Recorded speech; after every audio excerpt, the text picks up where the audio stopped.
Hey, everybody. Today we're going to talk about recovery, in particular, the importance of family support or lack thereof. So, many of you guys already know from watching my series here that I am a man in recovery. July 1st will make 7 years. And as you can imagine, anybody that's familiar with substance abuse or recovery knows that family support is extremely important in early recovery. When you're in early recovery, you come out of the jails and rehabs. um, your old friends are exactly that. They're your old friends. They're still off doing their thing. If it's still in jail or still, using chemical or whatever it might be, they're no longer a suitable fit for your new recovered life that you're trying to achieve. You see what I mean? So you find yourself very much alone, and devil's idle hands are the devil's playground, right? And I can't tell you how many times that I've sat alone at sober houses, and just because I was bored, and right, and you end up, idle hands on the devil's playground. Trust me, right? You have one triggering day, like we're going to talk about, and it's all over, right? So, right here, a lot of you guys already know around town. This is my sister Amy and her husband Dave. He's a town councilman that gives my sister the entitled feeling to feel 10 feet tall and bulletproof when it comes to legal matters, like using the police to swat me or whatever it might be. And we're going to talk about her interaction with me, or her support with me in particular. Because any of the negative stuff within my family, it has a root, and you have to look to where the root is, right? So, for example, any of the problems that I have with my mom, it's because me and my mom haven't had a normal conversation in years, right? It's been like a decade of pretty much only arguing about my sister and antics like this, right? And my mom will, what I call, blindly defend my sister. She can do no wrong, my precious Amy, right? And yeah, you never moved a street away from mommy dearest for a reason. Mm. But we're gonna look at a text message that was sent to my wife. Now, I've had so many reports of this. I got a shit ton of printouts from people sending them to me. Anytime somebody shows an interest in me personally or my businesses, if it's a personal friendship relationship, if it's romantic, if it's professional, whatever, they seem to all have a very similar message sent to them. We're going to look at the one that was sent to my wife when me and my wife first started dating. So this one's back in 2001. Let me click on it so that I can blow it up just a little bit, make it a little bit more legible. And so this is a message to a woman that, my sister's never met Victoria before. I had never even had a personal conversation with my sister about Victoria. Nothing, right? They were complete and utter strangers, right? And you hear that somebody's dating your brother. You hear that at this time, I was 4 years in recovery. I was 4 years clean. I had Thames Street Print Company at the time. I had my 2-floor apartment in East Providence. And this is the time of my life that this happened. So she says, hey, so I heard you're dating my brother Brian. Please be careful. He's dangerous, a felon. I mean, I think any of us with my kind of background can say that they're a felon. It's very kind of common because the drug carries a felony, charge if you get caught with it. And I think that anybody, when provoked, can be dangerous, right? And that's their whole thing. It's gaslighting, right? We're going to provoke them, and then we're going to, call them dangerous. So they say don't poke the tiger in the eye for a reason. You see what I'm saying? If you don't want someone to be mad at you, don't go pissing them off. There's a reason that I don't walk up to these big, huge bodybuilders and start making fun of their haircut. He's not normally dangerous, but I'm about to make him dangerous. You see what I'm saying? Okay, she says, beat Carolyn so badly she lost the baby. Okay, so any amount of integrity would tell a human being that, like, if somebody loses, that's not her place to talk about. And as she says to me in more recent messages, right? Keep my name out of your mouth. Who's starting this shit? And who's got whose name in whose mouth that started all this name in someone's mouth crap? You see what I'm saying? But I was there at both doctor's appointments. The first doctor's appointment, the sonogram showed a heartbeat, right? The second one didn't. And we were like a month into the pregnancy, and she had lost the baby naturally, and we had broke up like a year later. Now, if I was beating her so bad she lost the baby, you would think that her own fucking self-strength would tell her that it's time to break up with me then, or whatever. You see what I'm saying? But that wasn't the case. We went on a couple of vacations after that. You know, so, and even then, my sister, I don't think my sister ever met Carolyn face to face. My mom did at a birthday party, but I don't think my sister did. Um, I invited my mom and Les to a birthday party for Carolyn. But yeah, I don't think my sister ever actually met Carolyn. Um, he spent numerous times in jail, numerous times in rehab. Yeah, most of us do. I'm sorry. It's not a laughing matter, but relapse is part of our story. Anybody with any kind of education knows that only 2% of us, are able to get and stay off the substance. That means 98% of us are relapsing or staying on. Um, so, and still to this day, stealing from my mother. I haven't been able to see my mother in person in years, right? And like I said, we haven't had a regular conversation in years. All of our conversations for years have been centered around my sister and this bullcrap, right? My sister will do something like this. I'll hit up my mom, send her a screenshot, and be like, Amy's freaking doing this shit again. Can you do something to stop it? And blah blah. And my mom will just blindly deny it. That never happened, right? Fucking false, untrue. She responds one word answers. Untrue, right? And it's crazy. It's like, you're not even going to ask her. You respond to me like that. You're not even going to ask Amy her side of the story. You just already know it's untrue, even though, right? But either way, okay. So numerous times in jail, numerous times rehab. To this day, still stealing from my mother. I don't know how I could be stealing from my mom. I don't see my mom, And when I do go, like when I have gone, I've been to my mom's new house like 2 or 3 times. When I go there, her boyfriend is on high alert. You see what I'm saying? Because this is the kind of stuff that he's been taught, right? Because I'm not around to defend myself. You see what I'm saying? So he's got the girls talking all this fucking kind of shit. So I come around and he thinks that I got like a GUN in my back pocket and I'm ready to go. So he's always like on high alert and like babysitting me.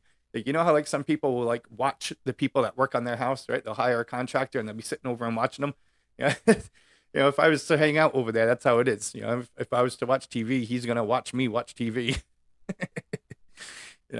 But he doesn't know any better, right? And it's because this is the kind of crap that he gets fed.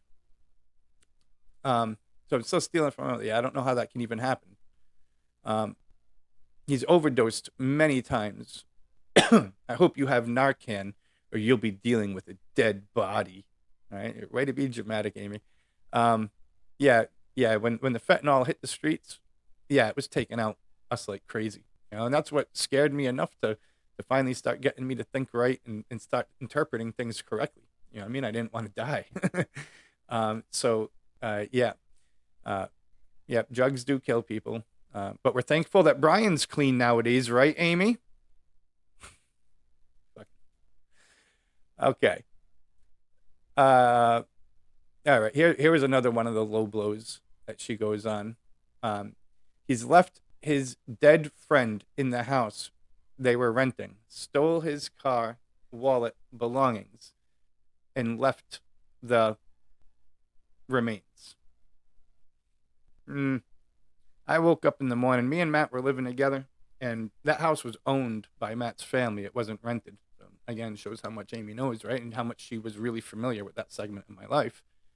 But yes, I had woke up in the morning and, I used to go in Matt's room and I would give him his meds and stuff in the morning and wake him up for the day. And I found him, passed away there, and it had been hours. And I panicked at the time. We were sharing his phone and his car and stuff. His family provided these things. I didn't have them as a homeless addict, but I would use his car and the phone routinely. And I grabbed the keys and I grabbed the phone and I went straight to my mom's house, who was on the other side of Tiverton. That was the closest relative, closest safe spot, I guess I could call it. But at that, though, I had the phone, and I called my mom while I was on the way, right? And I told her, what had happened, right? And my mom said that she was getting off the phone to call the police, right? And let them know. And I told her that that was fine and that I would meet her there at her house. So when I had got to my mom's house, the Tiverton police were already meeting me there. You see what I'm saying? And I was throwing up all over my mom's front yard and shit. It was fucking crazy. I don't wish that on my enemy, but my sister, She doesn't mind using it to try to hurt somebody, apparently. All right, and that would actually be the bottom of the first segment, right? Using trauma to hurt people, right? To gaslight them into relapsing to match your narrative or whatever it might be. I don't know, man, but can't be having that. Oh, there it is. Okay, let's blow up this second half.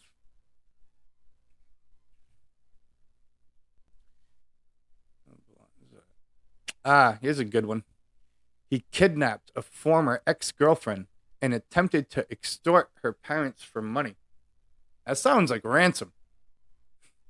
It sounds like a ransom to me. That would be like all over the newspapers if it happened. Just saying, like, not only would I probably still be incarcerated if that happened, right? But okay. And kept her in a tent in the middle of the woods in Little Compton. I have never once lived in Little Compton. Not any of my tents have ever been in Little Compton, Tiverton, and Newport, right? Or my homeless spots. And Fall River is where I'd get the chemical from, right? But Little Compton, never happened. And I kept her in a tent.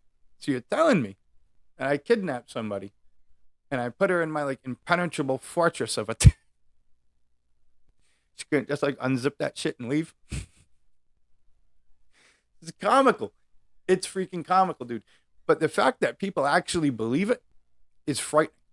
You know what I mean? It shows me just how we got the president that we have right now and the mentality of the public standing around us.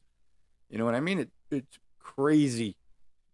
These are just a few examples of what you're dealing with. I have many more if you're interested. Oh, man, I wish my wife responded to this and didn't just block her, right? Because you'll see at the bottom, right? My wife, she refuses to entertain any of this stuff. So, like, my niece, messages my wife harassing her and stuff like that, and she just blocks him and she doesn't respond to him and shit. We're dealing with. I have many more. You have no idea who you're dealing with. Take care. Be safe. Now, this is, right? And I'll just make sure to add at the end. So this whole message right now, 99% of this whole message is now slander and shit like this. But I'm just going to add the be safe at the end. So it's no longer slander. This is concern. So just like that thing before wasn't swatting, it was concern. Well, how could it be concern? Officer DeLuca told you a week before to leave me alone. And if you were leaving me alone, how and why were you watching my stream? To even get whatever screenshot of me looking down or whatever it might be, in which you guys claimed that I was copping nods, and now it got misinterpreted from Florida, getting sent to my sister telling Tiverton police, my Tiverton police telling Coventry police, and now they're responding to my house saying that they're hearing about a suicide threat. You see what I'm saying? Crazy. Right? But this is how it's done. Right? It's masked with this fake concern. Right? Now, she's so concerned. Right? This is from my public YouTube, as Kayla would say. All social media is public. If you're going to notice, right, with the message to Victoria, what time is it? 12:26 a.m. Right? On my other video, the messages to me, you'll see at 2:46, right? At 2:30 in the morning, I received 22 missed comments on YouTube. 22. Right? I can't make it up. Right? And this is the kind of crap that she has to say, right? The piece of shit, right? Don't trust or befriend this moron. Right? It just goes to show I'm making the accusation that she's trying to chase away my customers, my peers, girlfriends, right there. Don't trust or befriend this moron. That moron can't even spell moron right. Should all RAH and PVD be aware of it, right? Rhode Island Health, right? She's trying to threaten me with mental health and police, right there, PVD and stuff like that, so, right? Providence. And she's probably talking about Providence Police or whatever. Because at the time, I was living in East Providence when this happened. You won't stop talking. Ha, ha, ha, ha, ha. It's a YouTube channel. I don't know. I don't have a good one for that one. Hey Brian, rewind this video and listen to your ass Hulk self again. Now, what kind of person? This is the part you got to realize. What kind of person like wakes up at 2:30 in the morning is just still awake at 2:30 in the morning after a hard night of drinking and is like now is the appropriate time and place to right to act like this. You see what I'm saying? This is like very cliche to like a young relationship, all emotional, over drinking, and now he's drunk texting his ex at 3 o'clock in the morning and starting trouble. This is what's going on here. You see what I'm saying? You should feel dumb. Listen back to this shit. Yeah, I know. You guys always want me to feel dumb. That's part of the thing. Part of manipulating people is get them to second guess themselves. You see what I'm saying? So you want the world to think I'm a junkie, sociopath, whatever it might be. Right? You want me to think that I'm crazy and that I'm dumb. You see what I'm saying? This is how you take now intellectual control. Right? And then right at the bottom, junkie, psychopath. So just like we've been saying all along, right? And they love to push that narrative. You see what I'm saying? Right? Defective. I have PTSD because of them. So any kind of mental traumas that I have, right, are directly related to them. Psychopath. You created the psychopath, right? Junkie. I'm in recovery, right? And even at that, when I was living in East Providence, that means that the jail was done. That means that the program was done. That means that I was done living at the sober house. I was a couple years clean when this happened, right? And this happened before I met Victoria. It's ongoing. You know what I mean? And it's ridiculous how public and how obvious that she can be with this shit, and yet she's allowed to get away with it. And I'm telling you right now why. They're all in the club, right? They're all in that same freaking we work for the state. We're brothers in blue or whatever fucking crap, dude. Right? The nation's biggest gang, right? And again, we're going to be talking in an upcoming video about a nationwide gang that started right here in Rhode Island, attached to certain law enforcement individuals. So, thank you guys for watching. Until next time, take care of yourselves and each other.